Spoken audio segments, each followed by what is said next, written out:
Okay, I would like to talk about this topic of change of basis matrices and linear transformations, which relates to Chapter 13. Now in Chapter 13 there's a very algebraic approach and the formulas are derived in general. I want to do some very small examples so you can see what's going on. All right, so change of basis matrices has to do with representing vectors and linear transformations in terms of different bases. So we have an example. I'm going to look at two dimensions, R2, in two different bases. So here I have four vectors here, v1 equals 3, 5, v2 equals 2, 4, and they form a basis of R2. And v1 prime equal minus 7, 6, v2 prime equal 5, minus 4. That's another basis of R2. So we have two distinct bases of R2. That means I can express any vector in R2 in terms of v or in terms of v prime. Sorry, there's a mistake there. Well, not anymore. All right, so if I express this vector, if I express some vector x in terms of v, it will have two components, a and b. And what this means is that x expressed in terms of v is equal to a times v1 plus b times v2. So that's what this notation means when I write xv equals ab. That means that a is the coefficient of v1 and b is the coefficient of v2. Right? So I can also express x in terms of v prime, which is a different basis. It's going to have two components also, c and d, and that means that x equals cv1 prime plus dv2 prime. Now, you may remember earlier video, I gave an explicit example of this. Some vector x with two different bases. In this case, the two bases are e1, e2 and v1, v2. And I can write x as 0.5 e1 plus 1 e2, or I can write x as minus 2 v1 plus v2. Same vector, different expressions, because I'm using different bases. Now I can ask the general question. If I have the same vector x expressed in terms of two different bases, how do these coordinates relate? For instance, if I know AB, how can I find CD? And vice versa. Right? So here we have an answer. We can actually express any vector x in the standard basis in two different ways. Okay. Since I've said that x is av1 plus bv2, and I gave you v1 and v2 above, that's up here, right? v1 and v2 are up here. That means that x is equal to a times 3, 5, plus b times 2, 4. And we've seen before how you can write a sum of vectors as a matrix vector expression.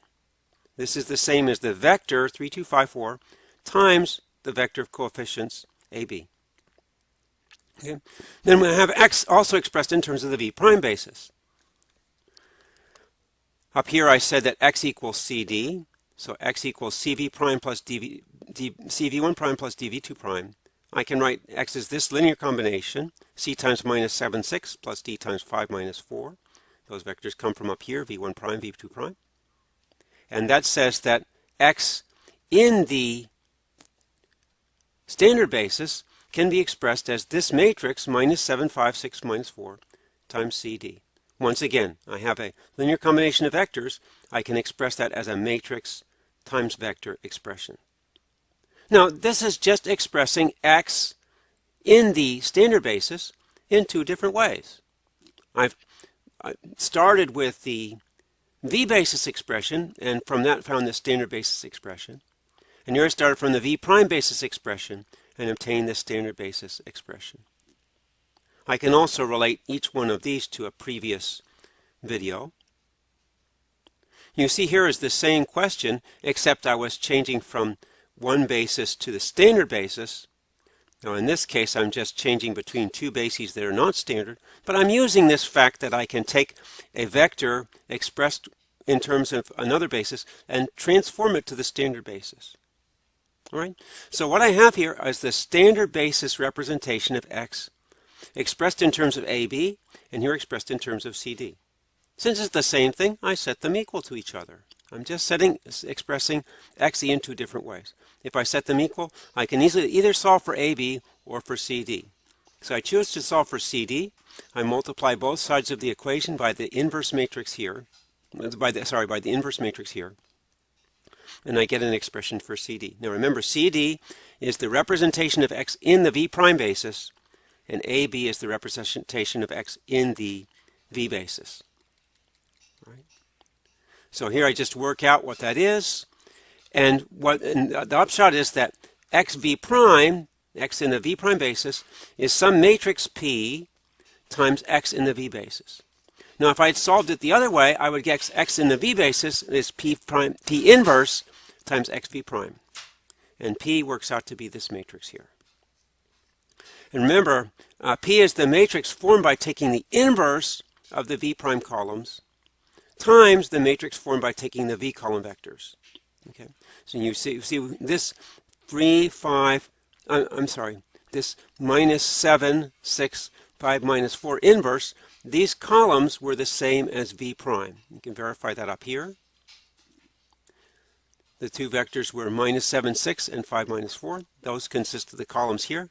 And the other matrix here, 3, 5, 2, 4, those columns consist of the vectors in the v basis. All right, so this is a general principle, and you can see that really this doesn't depend on the fact that I've used 2 by 2 vectors. I could use any size vectors and get the same result. Right? So this general result of how to change from one basis to another using a matrix, and that matrix is obtained from the vectors in each basis. Okay. All right. Now, what I want to do now is relate this change of basis to linear transformations. We always express linear transformations in terms of a matrix, but the matrix depends on the basis of the domain and the basis of the codomain. So the question arises, if I change the domain basis and the codomain basis, what happens to the matrix of the linear transformation? Okay, well, in order to answer that question, I'm going to do an example. So here I'm going to use the same basis for v and v prime. Those will be my two domain bases. And I'm going to have this w1, w2, that's one basis of a codomain, and w1 prime, w2 prime, that's another basis of a codomain. And let's look at a linear transformation L, such that LV1 equals 8w1 minus 5w2, and LV2 is minus 3w1 minus 6w2.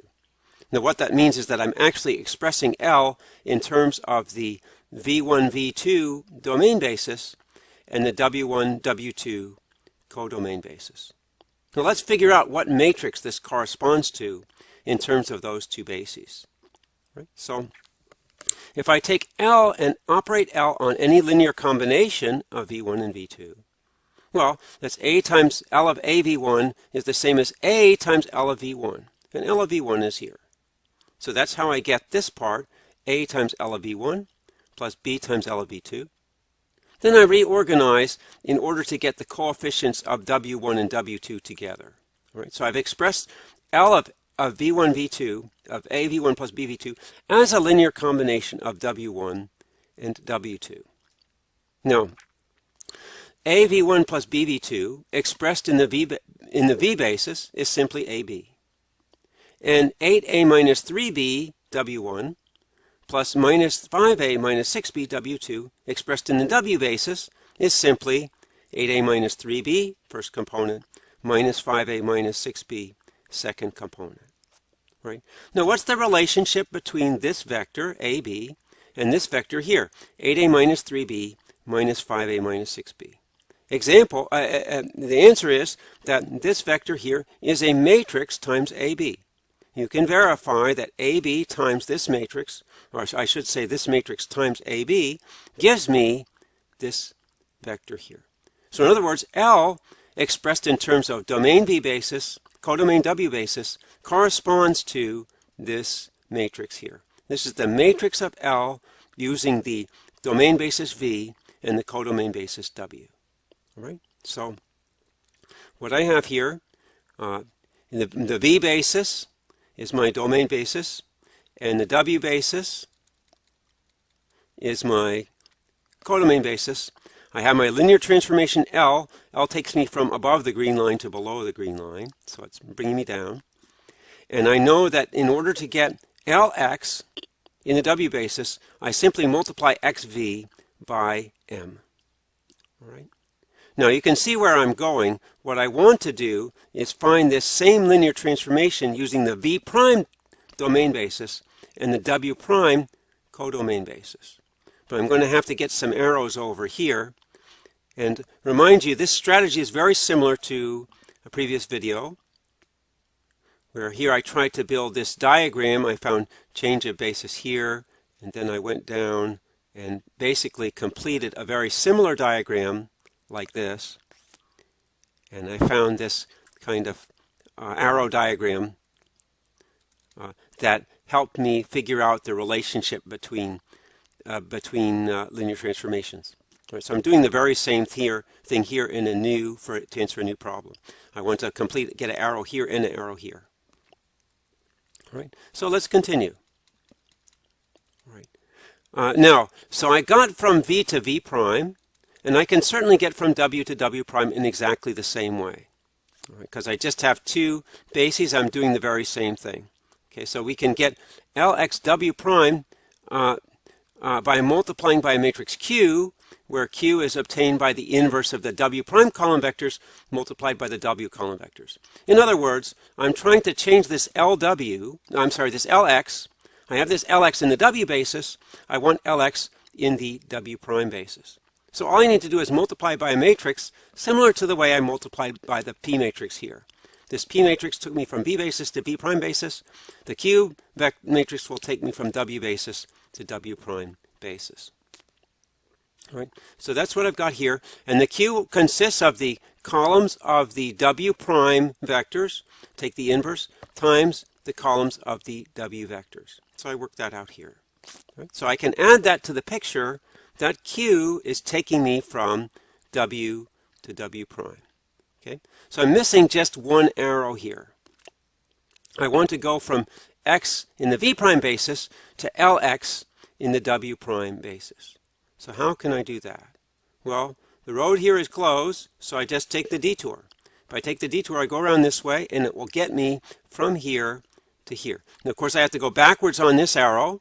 That's P inverse. Forwards on this arrow, that's M, and then Q. P inverse, M, then Q.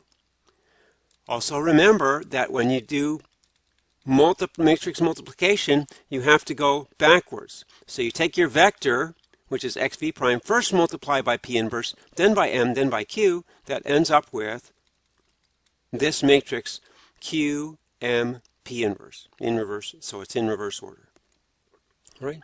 So that's the way I can change my linear transformation L from V basis to W basis to a linear transformation from V prime basis to W prime basis. So I think it's good to be able to draw these pictures and see how this works. So here's a verbal summary.